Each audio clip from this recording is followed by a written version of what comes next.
నటి శ్రీరెడ్డి గురించి ప్రత్యేకంగా చెప్పాల్సిన పని లేదు. ముఖ్యంగా కాస్టింగ్ కౌచ్ తెలుగు ఇండస్ట్రీలో కూడా ఉందని మొట్టమొదటిసారి ధైర్యంగా చెప్పిన నటి శ్రీరెడ్డి.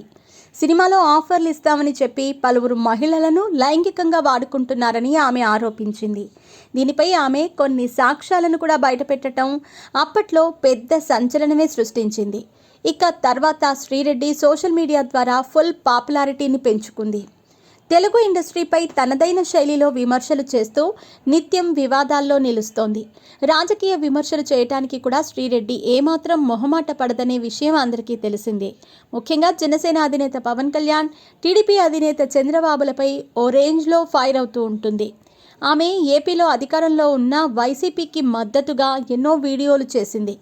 ఎన్నికల్లో వైసీపీ ఓడిపోయిన దగ్గర నుంచి ఆ పార్టీ నేతలపై కూడా తన ధిక్కార స్వరం వినిపిస్తోంది. నాకు వైసీపీ వాళ్ళు ఏనాడు మద్దతిచ్చింది లేదని ఆవేదన వ్యక్తం చేసింది. వైసీపీ వాళ్ళు నన్ను తన పార్టీ మనిషిగా గుర్తించటం లేదని ఆమె ఆగ్రహం వ్యక్తం చేసింది.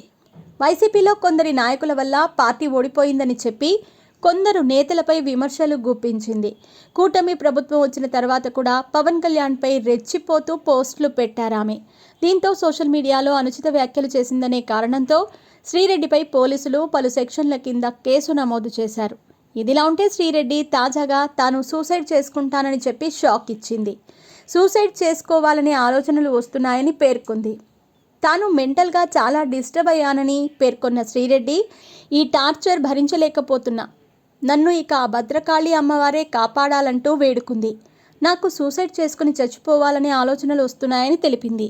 ఒకవేళ నేను ఆత్మహత్య చేసుకుంటే దానికి మీడియా, టీడీపీ, జనసేన పార్టీలే కారణమవుతాయని తన పోస్ట్లో శ్రీరెడ్డి రాసుకొచ్చింది. ఇంకా ఎన్ని రోజులు బ్రతుకుతానో తెలియదు. వీటన్నింటి నుంచి బయటకు రావటానికి అన్ని విధాలా ప్రయత్నిస్తున్నాను, కానీ రాలేకపోతున్నాను. ఈ పరిస్థితి మీకు సిల్లీగా అనిపించవచ్చు, చాలామంది నవ్వుకుంటారని కూడా నాకు తెలుసు అంటూ శ్రీరెడ్డి చేసిన పోస్ట్ ప్రస్తుతం సోషల్ మీడియాలో వైరల్గా మారింది.